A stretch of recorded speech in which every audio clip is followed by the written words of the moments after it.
quand il essayait d'arrêter un terroriste qui était entré dans l'établissement. Vous comprenez, voilà, à la base, ce qui s'est passé. 3 autres membres du personnel ont été blessés. Vous comprenez pourquoi c'est un moment important de la journée, parce qu'on parle de quelque chose de très sérieux qui s'est passé il y a 3-4 jours en France. Dans un deuxième temps, d'ici peut-être 2 semaines, 3 semaines après les vacances, nous allons réfléchir à cet acte inhumain avec plus de profondeur, ça c'est sûr. Mais aujourd'hui, il s'agit plutôt de rendre hommage à M. Bernard en affirmant quelques points et en respectant, en observant une minute de silence. On va faire, après mon petit discours, on va observer une minute de silence. Après ça, c'est nos invités qui vont s'adresser à vous. Mais il y a 3 points que je voudrais affirmer. 3 points. Premier point, ce n'est pas acceptable de tuer. Point. Ce n'est pas acceptable de tuer. Point. En société, le respect absolu d'autrui est à la base du comportement éthique et civique. Éthique, ça veut dire la personne, la morale.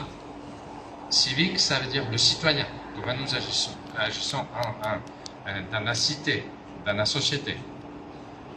Point 2. Ce n'est pas acceptable de tuer un professeur. L'enseignant en question a été tué probablement parce qu'il est un enseignant. Un enseignant représente justement la transmission du savoir d'une génération à la génération suivante. Et vos enseignants sont derrière vous. Je dis enseignants, tout adulte fait ça. Mais dans l'institution de l'école, c'est très important. Nous sommes là justement pour transmettre du savoir d'une génération à la suivante. Alors ça, c'est déjà une démarche très importante. Alors, l'enseignant est donc fondamental pour la construction d'un avenir partagé. C'est pour ça que ce n'est pas acceptable de tuer un professeur. 3e point, j'insiste, il semblerait que c'est la même phrase, mais j'insiste. Ce n'est pas acceptable de tuer un professeur dans une école. Pourquoi? L'école est un espace de liberté. Vous vous rappelez l'assemblée que j'ai menée il y a quelques semaines, pour vous tous, même pour les CM1 et CM2, hein, vous vous rappelez, j'ai parlé de l'école, pas comme un exemple de prison, parce qu'on pourrait penser, vous vous rappelez, les vacances, d'un côté, c'est la liberté, alors l'école, c'est la prison. Et on a conclu que c'est justement le contraire. L'allégorie de la caverne, vous vous rappelez, c'est-à-dire l'école nous aide à sortir de la prison, de la caverne de l'ignorance. Alors voilà que l'école est un espace de liberté où, selon l'allégorie de la caverne que je vous ai expliqué il y a quelques semaines, nous nous libérons de la tyrannie de l'ignorance. Dans ce sens, je voudrais citer ici les mots prononcés par M. le ministre de l'Éducation nationale dans son message aux établissements français, soit en France, soit à l'étranger, concernant l'assassinat du professeur Bernard à Arras. L'école, maintenant je cite les mots de M. le ministre de l'Éducation nationale et de la jeunesse, l'école est attaquée. Pourquoi est-ce que l'école est attaquée? L'école est attaquée pour la mission qui est la sienne. Permettre à chaque jeune de s'émanciper, de se libérer, par là des déterminismes, des obscurantismes. L'école est attaquée pourquoi? Pour l'idéal porté par toutes les femmes et tous les hommes qui la font vivre. La formation de citoyens libres, égaux, unis par une destinée commune. L'école est attaquée parce que l'école n'est pas un service public comme un autre. C'est l'institution qui permet à toutes les autres de tenir. L'école est fondamentale pour la construction sociale, pour la construction de l'avenir, pour la construction du citoyen. Ce qui est visé, il conclut, c'est tout à la fois l'école de la République et la République par l'école. Je sais que c'est une phrase qui est assez difficile. Et après les vacances, on va essayer de comprendre ce que ça veut dire. L'école de la République, parce que l'école est l'institution qui représente, qui transmet les valeurs républicaines, les valeurs de la démocratie. Et de l'autre côté, la République par l'école, parce que justement, c'est l'école qui la construit. C'est à la base de cette République. En tout cas, on va passer plus de temps à expliquer tout ça après les vacances, après les congés. Mais disons que, avec cette pensée complexe que je viens de vous exprimer, dont nous discuterons dans les prochaines semaines, je vous invite, chers élèves, chers enseignants, chers membres du personnel, Madame la sénatrice, Monsieur le consul général, le consul honoraire, pardon, je vous invite à observer une minute de silence, un hommage au professeur Bernard. Je vous demande, mes chers élèves, de vous lever pour montrer du respect à une personne qui a été assassinée. Alors, un silence total, un silence respectueux, total. J'attends. Merci beaucoup. La minute de silence commence maintenant.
Merci beaucoup, asseyez-vous.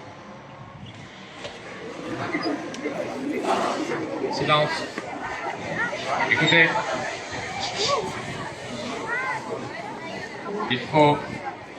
Les élèves, il faut continuer d'être respectueux. C'est en même temps, écoutez, c'est en même temps que toutes les écoles françaises du monde, et aussi en France, ont fait la minute de silence.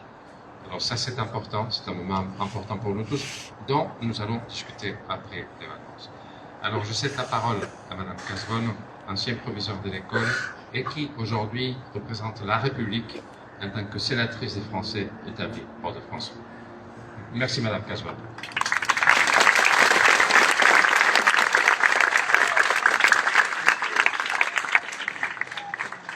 Merci, Monsieur le proviseur, Monsieur le consul honoraire, Mesdames, Messieurs, chers élèves. Je ne vais pas être très longue, mais je tenais à vous dire quelques mots. À Arras, comme à Conflans-Sainte-Honorine, en France, le terrorisme islamiste a frappé ce qu'il tient, et a raison, pour son plus grand adversaire, notre école. Les terroristes le savent. Il n'y a pas de république sans école, sans l'apprentissage patient dans vos salles de classe de l'esprit critique et des valeurs de liberté, d'égalité, de fraternité et de laïcité qui forgent les citoyens. Il n'y a pas non plus de nation française sans école, sans l'enseignement de notre histoire, de notre langue, d'une certaine idée de l'homme, de ce qui nous fait et nous tient comme peuple libre et solidaire. Nous avons agi, nous agissons, et nous continuerons d'agir pour que notre école demeure un sanctuaire pour nos élèves et pour tous ceux qui y travaillent. Plus forte que la peine, la douleur et le chagrin, l'école doit rester ce rempart. Contre l'obscurantisme, elle le restera. Après ces mots, le président de la République, que je tenais à reprendre, en tant qu'élu de la nation française, élu de la République française, a apporté mon soutien et celui de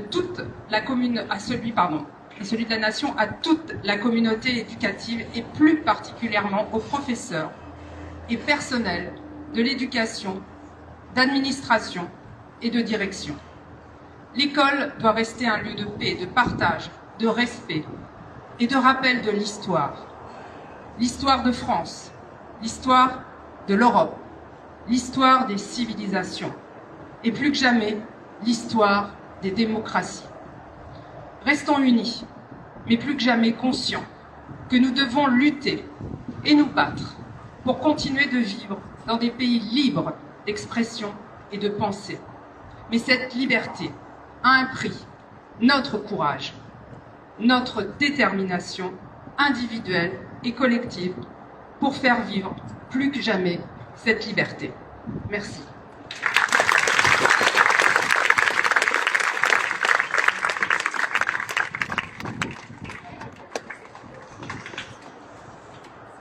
Madame la sénatrice, monsieur les enseignants, pour l'administratif, mes chers enfants, je suis aussi élève ici et je vais écouter aujourd'hui ici. J'ai envie de dire deux choses très simples. La première, c'est que demain, je vais mettre deux pieds, deux jambes, deux bras, bien sûr, et moi, je vous invite à écouter votre cœur, réfléchir avec votre tête. Le cœur, c'est ce que ça passe des autres. C'est l'amour de l'empathie. C'est se dire, si tu es un peu différent, il y a probablement une raison. Mais ça veut dire aussi de ne pas juger. La tête, c'est rare. On prend toute cette information et en tirer des conclusions. Mais nous appartenons tous à la même race, que la race humaine. Tous. Nous sommes extraordinairement identiques et en même temps, chacun de nous est exceptionnellement différent. On se ressemble tous, mais on ne juge pas. On écoute, on comprend, on pose des bonnes questions, et à partir de là, on prend des bonnes décisions. En France, ces décisions n'ont pas été prises par certains, puisqu'ils ont tué, il ne faut pas tuer. On est différent, quand on pense qu'on est différent, parce que nous ne le sommes pas, on fait toujours des choses qu'il ne faut pas faire. Donc moi, je vous demande simplement d'écouter votre cœur et de mettre à travailler votre tête. Et c'est ici, votre cœur et votre tête vont être justement éduqués pour cela. Donc non à la violence, non au crime, oui à l'écoute, oui à l'amour. Essayez tous de porter ce message dans votre cœur. Regardez-vous, vous verrez que ce que je vous dis est tellement réel et tellement vrai. Et vous verrez qu'avec un petit peu d'appui de tous, le monde sera un petit peu meilleur. Vous verrez. Merci et bon courage et vive la République.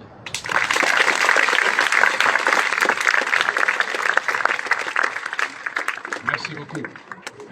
Deux petites choses avant de partir. Ça, c'est plus ou moins la fin de l'acte de commémoration, d'hommage au professeur. Ah oui, vous partez pour une minute, s'il vous plaît.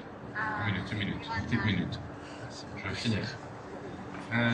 Seulement, je voudrais vous dire que c'est après les vacances, nous allons discuter plus en profondeur. Et je sais que pour certains parmi vous, vous connaissez très bien ce qui s'est passé. Pourquoi? Peut-être parce que vous habitez chez une famille francophone, vous êtes français d'origine, vous êtes français, et alors voilà, vous avez entendu, vous avez écouté les nouvelles, la radio, la télé, etc. Pour d'autres, peut-être que c'est jusqu'à aujourd'hui, vous ne saviez pas, et que vous pensez, ah, j'ai pas beaucoup d'éléments. En tout cas, de toute façon, aujourd'hui, pour moi, c'était un moment d'hommage. Un moment où on se recueille, on réfléchit un petit peu, on dit non à la violence et on dit oui aux valeurs républicaines. Cela dit, après les vacances, on va en discuter plus en profondeur.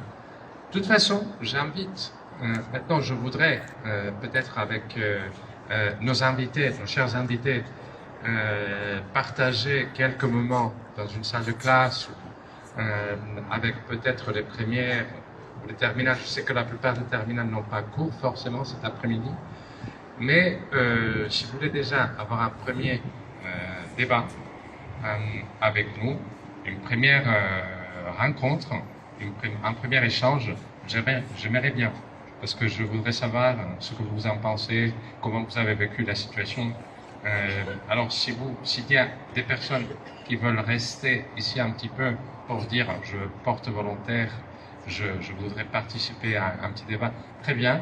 Sinon, on va aller dans les salles de classe. Je pense qu'on va entrer dans les salles de première pour voir ce qui se passe et pour demander la permission à vos professeurs, s'il n'y a rien d'urgentissime, de peut-être prendre une petite demi-heure de votre temps pour continuer, pour entamer plutôt la discussion. Alors, merci beaucoup. Réfléchissez à tout ça et on continue la conversation. Merci les élèves.